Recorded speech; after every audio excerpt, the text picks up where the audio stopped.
We have with us Joey Logano, driver of the number 22 Shell Pennzoil Ford, and right now Joey is making a donation along with the Shell Fuel for Success program to the Manchester Police Athletic League.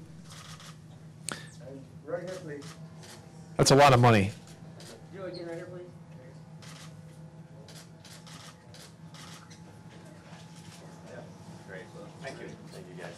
Yeah. Really appreciate it. Nice meeting you. Yep, nice to meet you as well. Thank you.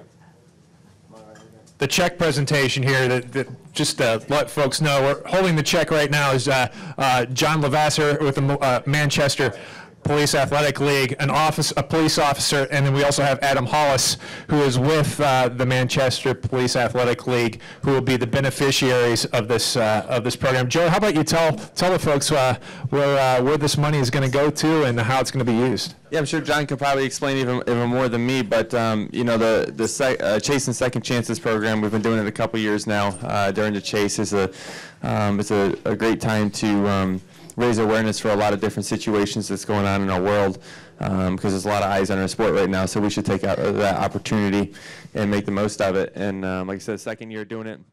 This week is with MPAL. You know, from what I understand, what they do basically is that they're able to take like an after-school program, get a lot of kids to kind of you know, have some reactions and you know, spend some time with some police officers and you know, play some sports, some tutoring, some just some positive times with some officers. And I think you know, if you look at, there's a lot of studies about you know, having a role model. It's maybe not your parents. A lot of time helps a lot of kids grow up. And I know that for myself personally, having people older than me that I lean on a lot, there's a lot of wisdom there. And I think it's smart for all of us to ask our elders a lot of questions, right? And this is a great way for kids to start that at a young age at an after-school program. And obviously, with a lot of things that's going on in our world right now, and for a lot of our homes right now, this is an amazing time for this. And I can see the reaction and being able to stop what's going on. And so I'm very proud to be a part of it and helping with the Joey Logano Foundation to help MPAL and what they're trying to do, because we honestly, truly believe and what they're doing can really make a difference. We'll have John and Adam available afterwards if you have additional questions for them. But I'd like to ask you real quick, John. I mean, what does this mean to you and to MPAL to get this money to help in this program? Thank you, Joey. For instance, I was a PAL kid, so when I grew up in the city, I grew up on the west side of Manchester, and I started boxing at the program I had, and so I found some role models that were police officers down there. That's when I started having some real positive interactions with police. After going down there for some time, I started volunteering so I could pay it forward, and through paying it forward, I became a police officer. So I'm just one of so many kids through our program that have come through and done good things with their lives. And this is a way, especially these days, it breaks these barriers down. So this donation goes a long way because we need that support from the community. We're a completely nonprofit. I'm the only paid position that's down at that building. I've got 70 to 80 kids after school that come there as a safe haven. And during the summertime, I have them come all during the daytime. So while their parents are at work, we're there and we're role modeling and mentoring them. And some of these kids just don't have those role models or mentors at all. So you don't really know how much this is going to impact, and it's absolutely amazing. So we are blessed to be here, and I just can't thank you enough. I can't thank your team, the people that set this up. For me, it's touching. It really is. So thank you, Adam. The impact from your perspective. Sure. So as a member of the board for the MPAL, I've been involved about a year now, and the board, of course, we're really focused on raising funds to support the programs. As John mentioned, we're completely self-funded with the exception of John's salary. So donations like this, I mean, we can fully equip our new commercial kitchen. We can buy new equipment for the fitness programs. We can buy gis for the judo programs. I mean, this will go so far to help so many kids. It's really very impactful. So as a member of the board and from the board, we thank you very much for your involvement. It means a lot. Good deal. We're going to open the floor up to questions. We'll start here at Jerry, and we'll work our way around. When you get the microphone, just please state your name and affiliation. Jerry Jordan, Performance Racing Network and Kicking the Tires. For the group with the MPAL, not only is this going to help with the athletics and things like that, but also from an educational standpoint, I understand that you guys are working with some STEM programs, things like that, to also as part of the Shell Fuel for Success program. Yes, we're going to be starting an after-school program, so these kids have some technology to be able to use there that they normally would not have, as well as we're bringing in volunteers because everything besides my position, which is paid through the city, we have a lot of volunteers that come in, so we've made some really good connections. So we're going to have St. Anselm's kids coming in and possibly some Southern Hampshire University kids coming in, college kids coming in to help out with the kids and role models. So that way because I'm only one body, and it takes a lot of other people that are going to volunteer to be role model and help these kids out. So for that project, we're going to have some college kids hopefully helping out with that if I'm teaching one of the other activities at that time. So it's awesome. Thank you. Okay, questions for Joey Logano? We'll go here to Dustin. Dustin Long, NBC Sports. Joey, in the last month or so, there's certainly been a lot of things in sports where sports figures have taken a more prominent role about different social issues, and it's raised the question about the role of athletes and what role they can have, should have. How do you view? And I know there's also the challenges when, maybe unlike other athletes, you've got companies or sponsors that you've got to be in contact with on something. But how do you look at social activism? Is anything changing as you see what's going on how you may look at things moving forward? I think any athlete or public figure takes on a responsibility when you sit down here and talk to you guys, or at any point. There's a lot of people that you can influence in good ways or bad ways. And I feel like you should know that. And there's a lot of athletes and public figures that don't realize that, about the reaction that they can make across the country or the world in a lot of cases by just a couple words. And if I feel like that should be somehow taught. I believe we all should be entitled to our opinions. That's A-okay. Maybe some of the ways that it's done is not the best way possible. But I personally believe when I sit down here, I know the, I don't want to say power, that's not the right word, but the influence that I can have on young eyes watching us that are very, fragile at the time, that they can go a lot of different ways. You want to be a positive member of society. And I think that's something that I try to, preach all the time, is that, hey, I want to, positively impact somebody's life. And I think ways like we're doing it today with MPAL, is there a better way of doing it? I don't think so. No, I don't know a better way. Maybe there is, but I don't know a better way. I can tell you that much. So I feel like, if you can find some great organizations like we have today and impact people in that way and use this platform that we have as a public figure to positively impact people, that's the way to do it. I don't honestly believe in a lot of other ways that other athletes are doing it right now. Go next to Lewis. Yeah, Lewis Frank of Reuters over here. Last week, your boss's IndyCar team wrapped up a 14th championship, and as most people in this room who are listening note, both the IndyCar teams and the NASCAR teams are based in Mooresville. So on a light note, any little pressure, any little digs from the IndyCar side about your championship, but on a serious note, any assets become available now that that season has wrapped up? Well, I mean, they finished 1, 2, and 3. Holy moly! So, there's, I don't know if you want to call it added pressure, but I think there's plenty on us already, and I think we are better under pressure. So I like that.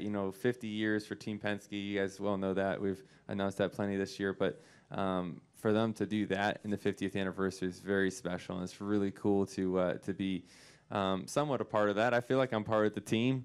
Even the IndyCar team, there's a lot of guys that are cross-pollinated throughout our company, and does it open up some resources, maybe a little bit here and there, maybe more time for a lot of guys that, maybe the machine shop opens up a little bit. I'm probably not the best person to answer a lot of those questions, but it is a kind of a motivational thing. I think it's great to see that. It makes the NASCAR guys want to go out here and continue this awesome year Team Penske's had so far. And Brad and I have a great shot at it. You know, hey, what if we finished 1-2 in Homestead? How cool would that be? You know, and we have an amazing opportunity to do that. We got a long ways to go to get there, but we can do it. Go next to Mark, and then we'll go to Rich. Mark Garrow, PRN. Joey, what's the pressure like in race 2 of these rounds, in the middle race, if you haven't won the opening race? You've been in that position last year where you jumped out and won the opening race of a round and then could do what you wanted to do at that point. But what's it like when you haven't won yet and you're right here smack in the middle round? You know, I think I just approached it the same way I would every other race. You know, if you didn't have a good race last week, then yes, the pressure is added, no doubt. But I felt like we had we finished second last week. We, scored some good points. You know, we talk about this round just being, base hits and don't have to do anything crazy. We did that exactly last week. So we'll just come up here and do the same exact thing. If something happens, and we'll approach Dover in a different way. But right now, it's, hey, let's go out here. If we can win the race, we're going to win the race. If not, let's try to top 5 it, and that would give us a good sense of security heading into Dover. But it's one race at a time, one step at a time. For us, personally, the 22 team had a good weekend last week. The pressure is probably the same as what it was in Chicago. We just got to do what we know how to do. How much of a relief is it to win a race, just not to have to worry about whether it's race 3 or race 2 or 3 in a round? It just feels good to win, no matter what. It's so hard to win, So when you're able to accomplish that feat, it's an awesome feeling. For me, New Hampshire would be just an awesome place to win, just mainly because it's my home track. Even more than the Chase implications at this point. If we had a bad race last week, then the win would mean a lot more. But if you have a second and a first, the win's not what's going to get you through. It's going to be the points that go along with it. So, I think the win and how much it relaxes you is different for each round. And as you get further along with it, we talked about it plenty of times. If you can win in Martinsville, you have a couple weeks just to figure out how you're going to win Homestead. That win means a lot. If you're in a do or die moment in the third race, that win means a lot. And a lot of times if you're able to, get a win before Talladega, that win means a lot. So there's certain ones that stand out are probably more important than others, and there's certain ones that just, hey, if you can get a solid day, is very important as well. Gonna go next to Rich and then up front to Bob. Hey, Joey, Rich Thompson, Boston Herald. Are you pretty satisfied with the state of the 22 team right now? Yes, of course. I thought last weekend presented an amazing opportunity for something to go either way. And when I say that, I mean the caution that came out right at the end. We had a pretty good race car. We come down with a green-white checker, come down pit road. We all call that the money stop. And they went down there and beat one of the best pit crews on pit road, the 11 team, beat them off of pit road, which ultimately gave us the outside starting position behind Martin, and we were able to follow through and come home with a second place finish. If it wasn't for that pit stop, we wouldn't have been in position for a great finish like we had. That pressure and the way you handle that is, to me, the definition of a true athlete. There's a lot of athletes that can practice really well, and when it becomes game time and you put the pressure on them, it goes the wrong way. And then there's an athlete that you put the pressure on and they get better. And that's what I saw in the 22 team last weekend. And I couldn't be more proud to be a part of that. We'll come up here to Bob Pockers. Bob Pockers, ESPN. Most of the drivers live kind of outside the downtown area of Charlotte. Most of you are from other places. So I'm curious, with what's going on in Charlotte, do you guys feel an emotional at all attachment to it? I mean, do you feel like it's your community, and has there been any talk yet among drivers about anything that you all can do? Well, I'm not 100% sure what we can do. Obviously, we're trying to do things here today, but yeah, there's an emotional reaction. A lot of times when you see things like this happen, it's in a different city and you don't recognize where it's at. But when you see the NASCAR building getting vandalized and you see areas of the city that you know very well, with just crazy things happening, it makes you sick to your gut. You don't know what to do, and you kind of feel helpless, and all we can do really is just, say some prayers and hope that, eventually everything calms down and everyone is able to come to some kind of peace at the end of this thing, and we can move on and move forward and make our world better. But right now, yeah, it's a scary situation. To me, it's I don't really know how to explain how I feel about it, but I know one thing is that it's when I see buildings getting vandalized and things like that happening, it's unacceptable in my opinion, and we need to figure out how to control that and do it in a peaceful way. And I think we'd all get to come to a better understanding for sure of the situation. Okay, well, Joey, good luck this weekend, and thanks again for the donation, and I'm sure the MPAL folks will appreciate it. If you have any additional questions for our friends from MPAL, we also have Todd Smith here with Shell. They'll be available in the back of the room, and we will be joined by Matt Kenseth shortly. Great, thank you. We will now continue on with our pre-race media availability for Sunday's Bad Boy Off-Road 300, and we're joined by Matt Kenseth, driver of the number 20 Dollar General Toyota and winner of the past 2 races here at New Hampshire Motor Speedway. Going for his 3rd win on Sunday, Matt, what makes this track such a strong track for you? Well, the last few times we've been here, we've just had fast race cars. Jason's done a good job of, getting the car right for the race and keeping up with the racetrack and the changing conditions here, which happens a lot more than most tracks. Last fall we had things kind of play in our favor. We had a good strategy, and the way the cautions fell or didn't fall, we were able to be able to win that one. In the spring, we just had a really fast car, so it always starts with that. Good deal. Let's open the floor to questions. If you have a question, please raise your hand. We'll get our wireless microphone to you. We'll start back there, Mr. Garrow. Mark Garrow, PRN. Matt, for years this racetrack was kind of, sort of not one of your best, and then you switched teams and you guys have been lights out. Your thoughts about 3 in a row? Yeah, I mean, Kyle and Denny have certainly helped me here a lot. I think when I started driving at JGR, Jason does a good job, with his setups here and some of his theories and such. So yeah, it became a lot better certainly when I started driving there. But it's funny how that works. Some of the places that were my strongest probably when I was at Roush are probably some of my weaker places now, and some of my weaker places when I was there are some of my stronger places. So I think a lot of it has to do with obviously the equipment and people working on it and all that stuff. But that's hard to figure out sometimes. But yeah, this used to be probably one of my worst tracks on the circuit, honestly. And now it seems like it's been one of our best. That doesn't mean it's going to be this week, but it has been in recent past. Go here to Matt, then back to Jeff. Matthew Warnes, WWLP.com. How much would you call this track for track position on Sunday, and would you call this a fuel mileage race? Well, it depends how the cautions fall, which you never really know for sure if or when you're going to get them. So, last fall ended up sort of turning into a fuel mileage race. It all depended, when you pitted, and we pitted late enough where we had enough fuel to make it to the end. This spring, I felt like we had the best car in the spring, and we pitted and some guys stayed out, and we were fast enough we were able to still pass those cars and win the race. So I think every race is a little bit different here. Track position is important everywhere, but if you have a really good handling car, you can pass as well.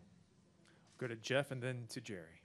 Jeff Gluck from USA Today. Matt, this has been a tough week for the city of Charlotte, and I know you've lived there for a long time, and I think you were even down there doing some stuff where the building was vandalized this week. What's been your reaction to seeing all that's happened there? Yeah, I mean, I haven't honestly, I haven't watched it nearly as close as what some other people probably have. I don't know. You just hope it stops. I don't know enough about what actually happened to start it all. Obviously, I think that we're very, very, very fortunate to live in a free country, and peaceful protests and demonstrations are okay. I mean, certainly the violence and the vandalism and the theft and stuff isn't really a way to, I think, prove a point or try to make things better. It's definitely not making things better in that sense. So hopefully they get it all figured out and go from there. Go to Jerry and then the Rich. Jerry Jordan, Performance Racing Network, and Kicking the Tires. Actually, I have 2. First one is about, why do you think when we're in these chase formats, the second race, the middle race, seems to be the one where the chaos happens? And the other is with NASCAR changing the rules this week, taking away the post-race minor penalties for LIS. What are your thoughts on that as well? I think it's hard to predict what's going to happen in any race. I mean, I know you look at history and go through some of that, but I think it's hard to predict what's going to happen week to week. As far as the races and how wild they're going to be or not be. I mean, that's a tough one to say. We only have a couple of years of history with this chase format. What was the other question? About the rules. The rules changes. I don't know. I mean, personally, I'm okay with the change. I feel like maybe we should change it a couple months ago. I'm okay with that going forward, but I'm not so sure how I feel about, no penalties, because we all knew what the rules were last Sunday and what the penalties were if you broke those rules. And then to come out a week later and say, okay, well, we changed our mind. There isn't those penalties for the rules. I'm not sure how I feel about that. I'm okay with the rules being changed going forward. I'm always okay with whatever they want to come up with the rules, as long as we all know what they are ahead of time and we all know what the penalties are, ahead of time for breaking those rules. Rich? Hi, Rich Thompson, Boston Herald. Is the close proximity between the July race and the September race here kind of help with your game planning and getting your car ready? I don't think so, because it's really a lot different. I think I have not looked today, or I guess I haven't looked today, but I think it's supposed to be 25 degrees cooler Sunday than it was the last time we raced here on a Sunday. So, I mean, yeah, in the calendar it's kind of close, but that seems like a long ways away as far as track conditions and weather. So I feel like it changes quite a bit with depending on which series are on the track, depending on how hot the track is, the kind of rubber that's on the track and all that. I think it changes quite a bit. Any additional questions for Matt? Well, Matt, All right. good luck this weekend. Thanks. Take care. All right, we're going to continue with our media availabilities for this weekend's races. We are joined by John Hunter Nemechek, the driver of the number 8 Fire Alarm Services, Inc. Chevrolet for Nemco Motorsports, who will be competing in tomorrow's NASCAR Camping World Truck Series UNOH 175. John Hunter, you come in here as the number 3 seed with 6 bonus points after posting a couple of wins during the regular season. Why don't you just talk about what it means to get this inaugural Camping World Truck Series chase going this weekend? It means a lot to us as a team having 2 wins already. Of course, you want more to come into the chase, but to have 2 wins already this year, it's been a great year for not only myself as a driver, but our whole team communication-wise. I'm really looking forward to getting the chase kicked off here in New Hampshire. I've run very well here over the past couple years, had a couple top 5 finishes, so I'm looking forward to getting on track. Hopefully we can go get another win and lock ourselves into the next round. Great. We will open up to questions. Please raise your hand. We'll get a wireless mic to you. Rob Tiongson of the podiumfinish.net. John Hunter, first of all, congratulations on making the inaugural chase field for the Truck Series. Would you say that this format has truly made racing in this division even more competitive and physical each week? I don't know if it's made it exactly more competitive. This year has been very competitive, from all the young talent to the veterans coming in. There's been 10 to 15 guys each week that can possibly win a race. So you have to be on your A game. You can't make any mistakes throughout the regular season. And luckily we got some wins to lock ourselves in. For the chase, I think that you're going to see the top 8 drivers competing for a win each and every weekend, and it's the guy that makes the least amount of mistakes who's going to advance to the next few rounds. Pat DeCola, NASCAR.com. I would imagine this is probably some of the biggest pressure you've felt so far in your career. Are the nerves starting to creep in yet, or do you think they'll not come, or is this just another race? We're going to take it race by race, and we're not going to let the pressure or nerves get to us unless it's a pressure situation where we have a bad race. We're going to go out and do what we do best, and that's to run our race, try and lead laps, run up front, and hopefully get another win. And if you can't do that, salvage a bad day into a good day. You just can't make any mistakes. You have to make every day the best that you possibly can. Jerry Jordan, Performance Racing Network and Kicking the Tires. John Hunter, your second win was interesting, to say the least. Are you worried about being in the chase now with Cole and anything that might be coming back onto you? You can't really worry about it. If it happens, it happens. If it doesn't, it doesn't. You just kind of have to take it race by race, lap by lap, and we're going to go out there, focus on our race, and do everything that we have to do to get another win. Feel like you have a target, though? I wouldn't say we have a target on our back. We're all racers. Do we have any final questions for John Hunter? All right, John Hunter, well, thanks for joining us, and good luck tomorrow. Thank you. All right, we're going to continue with our media availabilities for this weekend's races here at New Hampshire Motor Speedway. We are now joined by William Byron, the driver of the number 9 Liberty University Toyota, who will be competing in tomorrow's NASCAR Camping World Truck Series UNOH 175. William is a Sunoco Rookie of the Year contender, and you enter tomorrow's race as the number 1 seed in the inaugural Camping World Truck Series chase after posting 5 wins this season. Why don't you just talk a little bit about approaching this opening race in the chase as we get started here? Well, I think it's really exciting to get the chase started this weekend in New Hampshire. This is a place I like coming to, and I think it's going to be a solid weekend. Ultimately, you just want to have good, solid finishes this first round, hopefully. But if you can go for a win, definitely go for it. So we're planning on going for a win and seeing what speed we have in our Liberty University Tundra this weekend. All right, we will open up to questions. We'll start up here with Rob and go to Jerry. Rob Tiongson of thepodiumfinish.net. William, congratulations on a great year so far. I just wanted to get your thoughts as the points leader heading into the chase. Would you say that you and your number 9 team are preparing for an even more intense stretch of action as we close out the season? Definitely so. I think the competition and intensity is going to ramp up here in the last 7 races. We've seen that in the Cup Series, and so now we're going to be able to experience that here in the Truck Series. So I'm looking forward to it. I think our team is ready for it. We have the right trucks lined up, and we're going to racetracks that we really enjoy coming to. So I'm looking forward to it. Jerry Jordan, former Station Network, Kicking the Tires. How you doing, Wayne? Real quick, this is the first race and the first ever chase in the Truck Series. What nerves do you have coming in here and going forward to try to win this title? I think a little bit of nerves just with the unexpected of what this format's going to be like for us, but honestly, it's exciting and it's something new, and it's the new era of the playoff type format. So I'm looking forward to it. It's something that we've been preparing for, and I think we're gonna see what happens here in the next 7 races. Go ahead, David. David Scott from the Charlotte Observer. Hey, William. Last week, I guess you had maybe your first adversity that you really experienced with the wrecks. Does that help you going in? Did you learn anything from that going into the chase?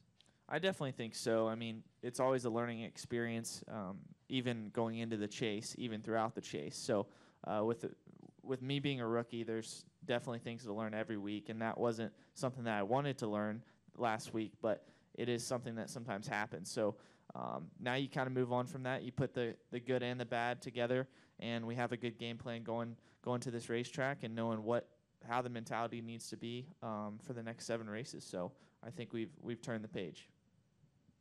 Do we have any additional questions for William? Jim. Jim Hunter, motorsport.com. You're kind of, and the guys similar in age to you coming up are in a situation where you've not competed for a NASCAR championship before, so the chase format is going to be your first, and as long as you're continuing in NASCAR, that'll be, I assume, the format that's used in the 3 national series. Do you think that that kind of gives you a leg up or a different perspective, having not had to compete under the previous format? Well, I think just I think I saw in the first year when it came along in the Cup Series, there was this enticement to win to get to the next round, and Ryan Newman was able to consistently get to the final round based on solid finishes. So there's different ways to get there. There's not one single way, but we're gonna look at those notes from what we've seen happen in the last couple of years, and I think that's an advantage in itself, seeing how it's played out and now being in a chase ourselves. So yeah, it is, I think, a little bit of an advantage to see that, but it's also a disadvantage not knowing how the intensity ramps up in a playoff type format. But we're looking forward to it. We'll go back to Jerry and then back to David. Jerry Jordan, former Station Network, Kicking the Tires. William, this question was asked of the older guys when they were in here a while ago. But obviously, you grew up, you're in Charlotte. You grew up there. You got friends there. With what's going on right now, from your perspective as a younger driver, a younger citizen of the area, how are your friends and family handling the protests and things that are going on in downtown? And what are your thoughts on that? Well, I mean, it's a difficult situation. You know, with it being my hometown, it hits home for sure. So those are streets that I go walk down or drive down and go to eat or go to a Panthers game on a given Sunday. So it's important to me that that something's being done, that it's being cleaned up, because I don't like to see the city in that situation. But we've really just kind of, we've been able to go to the racetrack this weekend. My parents are visiting my sister at college, so we're not necessarily in Charlotte this weekend. So that, I think, is a good way to kind of avoid it right now. Any final questions for William? All right. Well, thank you, William, and good luck Thank you. tomorrow. Thank you.